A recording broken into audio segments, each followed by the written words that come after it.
আর fan বন্ধ করলে আপনাকে আরেকটা জিনিস বলি, অনেক লোকের কান্নার শব্দ আসে। আয়নাঘর নামটা শুনতে যতটা না সাদামাটা, তার চাইতেও বেশি রহস্যময় এবং ভয়ঙ্কর এক বন্দিশালা। এবং এই বন্দিশালাটা এতটাই ভয়ঙ্কর এবং অমানবিক যে এর বর্ণনা শুনলে হয়তো আপনার মনে হতেও পারে এখানে বন্দি থাকার চাইতে প্রাণে মেরে ফেলাই হয়তো ভালো। শেখ হাসিনার পদত্যাগের পর তার যে সমস্ত কুকীর্তির কথা ফাঁস হচ্ছে তার মধ্যে অন্যতম হচ্ছে এই আয়নাঘর।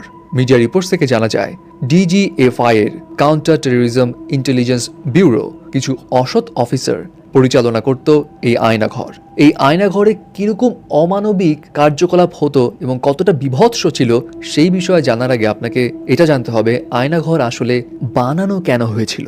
আয়নাঘর বানানোর পিছে মেইন রিজন ছিল শেখ হাসিনার মতের বিরুদ্ধে যারা কথা বলবে তাদেরকেই গুম করা। এখানে বিরোধী দলীয় রাজনৈতিক দলের সদস্যরা ছিল, অনেক ব্যবসায়ীরা ছিল, শিক্ষকরা ছিল, সেনাবাহিনী কর্মকর্তা ছিল, ইনফ্যাক্ট অনেক সাধারণ মানুষ ছিল।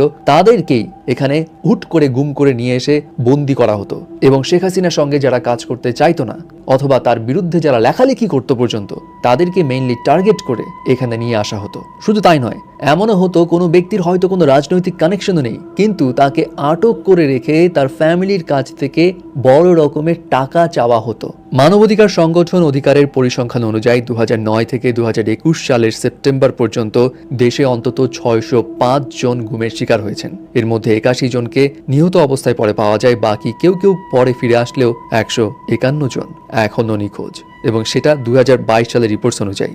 এখন আসি আয়নাঘরটা কতটা ভয়াবহ সেই প্রসঙ্গে।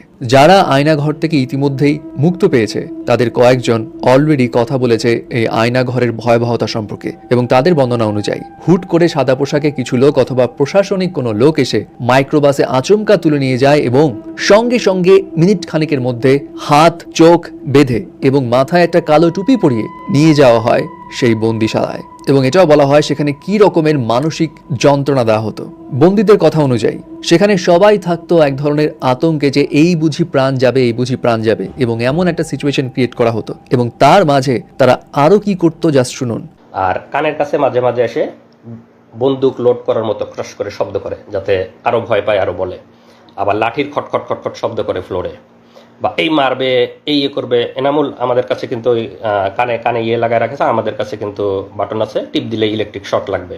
এই আয়নাঘরে মূলত 16টি কক্ষ রয়েছে যেখানে একসঙ্গে 30 জনকে বন্দি করে রাখা যায়, এবং এই আয়নাঘরে 4 জন ডিউটি থাকতো। 2 জন ক্যামেরা দেখতো সার্বক্ষণিক, 1 জন গেট পাহারা দিত এবং আরেকজন রান্না বান্নার কাজে নিয়োজিত থাকতো। এবং কর্নেল হাসিন, যিনি এর আগে 2বার গুমের শিকার হয়েছেন এবং আয়নাঘরে গিয়েছেন, তার তথ্য অনুযায়ী এই আয়নাঘরের পাহারায় যারা দায়িত্বে থাকতো তাদের ম্যাক্সিমামই সিভিল এবং তাদের চাকরির কোনো নিয়োগপত্র ছিল না। আয়নাঘরের রুমগুলো কেমন ছিল? আয়নাঘরের রুমে কোনো ধরনের জানালা ছিল না, আলো বাতাসহীন একটা কক্ষ ছিল যেখানে মাঝারি উচ্চতার একটা লোক টান টান হয়ে শুতে পারতো না, এতটাই ছোট কক্ষ ছিল। এবং সেইখানে কক্ষগুলোতে এক্সস্ট ফ্যান লাগানো ছিল এবং এই এক্সস্ট ফ্যান সবসময় ঘুরতো অনেক জোরে জোরে শব্দ করে, যাতে ভিতর থেকে শব্দ বাইরে না আসে এবং বাইরে থেকে শব্দ ভিতরে না যায়। আর ফ্যান বন্ধ করলে আপনাকে আরেকটা জিনিস বলি, অনেক লোকের কান্নার শব্দ আসে। এবং তাদের খাবার দাবার বিষয়ে অনেকেই জানান এখানে 3 বেলা প্রপার স্বাভাবিক খাবার দেওয়া হতো।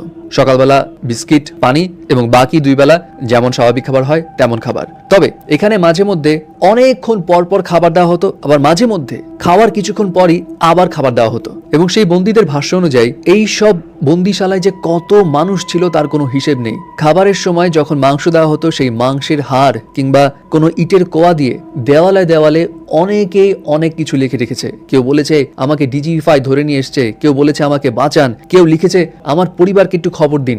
যারা সৌভাগ্যবান ছিল তারা অল্প কিছুদিন অথবা অল্প কয়েক বছর সেখানে বন্দি থেকে তারপরে বেরিয়ে আসে, কিন্তু এখানে এমন মানুষও ছিল যারা বছরের পর বছর, যুগের পর যুগ এই বন্দিশালায় বন্দি ছিল এবং অমানবিক এইসব কার্যকলাপের শিকার হচ্ছিল।